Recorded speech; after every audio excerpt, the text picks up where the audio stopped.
Welcome to Simplified Parenting with an Emotionally Healthy Child show. And I'm your host, Suhasini, a parenting coach, teen life coach, and a fellow parent traveling on this parenting journey along with you guys. Today's episode is a challenge almost every parent of preteens or teens faces. My child just wants to stay in their room. How do I even talk to them now?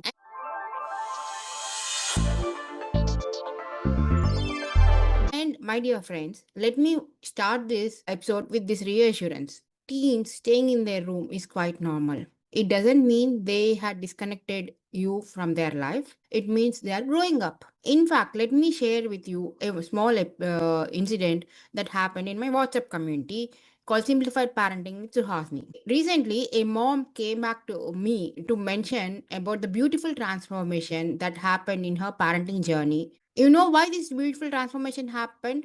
Because of the practical scripts which I had given her in my WhatsApp community had helped her to actually connect back with her teen.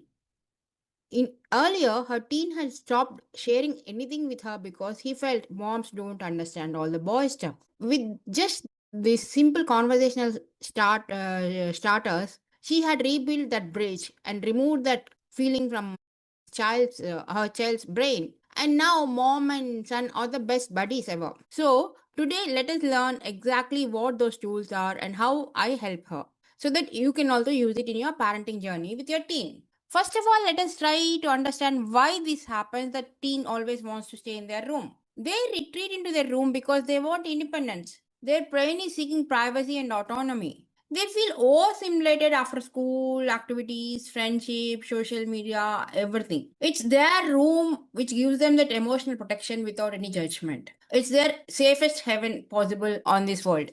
Their entire world, gaming, friends, music, chat, books, everything lives in that room, right? That is the reason why they want to stay in that room. So, understanding this simple fact reduces the frustration and helps us approach our teens with empathy instead of worry. Most often, the parents try to push open their doors, saying like you need to keep the doors open, you cannot shut the doors and stuff like that. But actually, we can just start doing small changes in the way we communicate with our teens, so that even when they close the door, we know what they are doing behind that door. The most conflicts, as I told, happens only because we try to invade their privacy. We try to take autonomy of their lives, and we try to judge them, interrogate them, and push them to the corner. Instead, just use a small practical conversational starters so that you can actually help your teen. As I mentioned earlier, teen wants independence, teen wants privacy, your teen wants autonomy. So that is the reason why they want you to be a listener, not a fixer. A parent who is curious but not controlling. A parent who is empathetic but not overbearing. A parent who is actually a friend who can just sit there in silence along with them rather than dictating what to do, when to do, or micromanaging their time.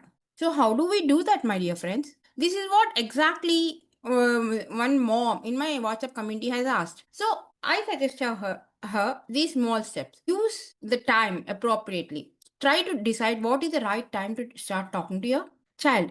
If you cannot judge it, it's always good to ask them. Just knock their door and ask, "Hey, buddy, is this a good time to talk?"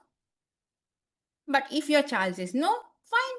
Okay, then have your own time in your me time. Enjoy your time there and walk out. Second day you do the same thing. Your child will definitely oblige you.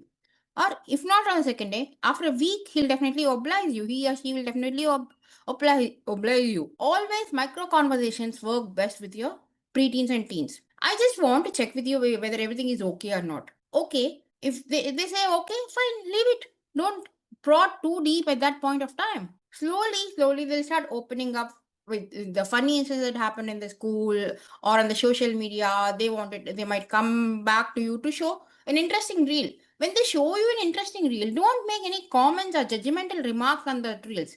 You just laugh with them like another fellow teenager. That's when they start sharing things with you. And trust me, the best way to reach out to your teen's heart is through their food. Because most of the teens, be it girls or boys, because their growth hormones are working at their peak, they keep getting hungry quite often. And girls sometimes get into this body image consciousness and they try to do only diet and limit their food intake, but definitely they will not say no for the juices and the shakes.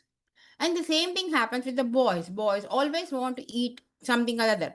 So I just want, if you go and ask, tell them that I just want to make something interesting for you. What do you like to do? Or what do you like to have? That definitely opens the door for your communication. And then the team will start thinking about the various dishes that they would like to have, or sometimes, and then you might can even call them out for cooking together. Don't lecture them when they are opening up to you. This is one of the most important things that we need to keep in mind. And earlier, whenever if you say, why you're watching so much of mobile, why are you going spending time with that friend so much, why are you calling that friend too many times? When do you study? Instead of lecturing, can you ask them what questions about their interest? Like it can be cricket, it can be music, it can be dance, it can be painting or anything else. Can you please explain me this? How did this happen? Can you please explain what is this term in soccer means, or what does that this term in cricket mean? Can you show me this new step that has become viral? The moment you start expressing your curiosity in their passion or interest, they'll start talking to you more and more. And that really actually opens more doors for the communication. And one more important tip, which I normally use it with my child who is a preteen now, is to talk to him without having a face-to-face conversations. We talk when we're going for the long drives. We talk something when we're watching the TV without looking at his face, or listening to music, folding clothes. When they know that mom is not looking at their face continuously to judge them based on their expressions, or the way they are using, they will start opening up their door communication, and they start sharing their innermost secrets as well. So the parent about whom I'm talking actually used cooking time as a connecting moment with her teen, because both her teen son and she loves to bake. So they started baking more often after she implemented the conversation starters. And when they started baking together, beating and doing stuff, they started talking and more. And now she all knows about the girl about whom her son is crushing on and all the stuff. And you can, if your teen has a mobile and uses WhatsApp, you can definitely text them saying like, hey buddy, how are you, or what do you like, or share some funny Instagram reel or something like that. That helps to bridge the communication, build the communication bridges, isn't it? You don't need to pull your teen out of the room to build a connection. All you need is some connecting rituals like this, some conversation starters like this, something like a bonding time, like a weekly movie night or a 10-minute long walk during the weekends. Show that you guys want to watch together. So when you start having these connecting rituals on a weekly basis, once in a week basis, definitely your teen will definitely not shut you out from their life. If your teen is withdrawing too much and not talking to you even after you try all these things, don't panic.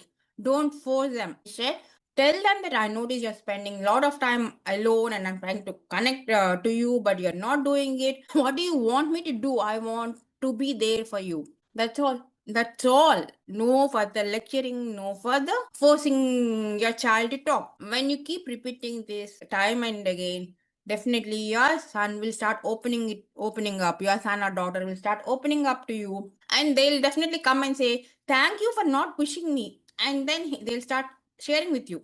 So that is what you should be doing, my dear friends. I hope this episode resonated with you. If yes, please do share it with your other fellow parents or your family members who might want to how to listen to this episode. Keep subscribing to this podcast series so that you will get notified with the new episodes regularly. Take care, keep smiling. We'll meet you next week with another interesting episode. Bye bye.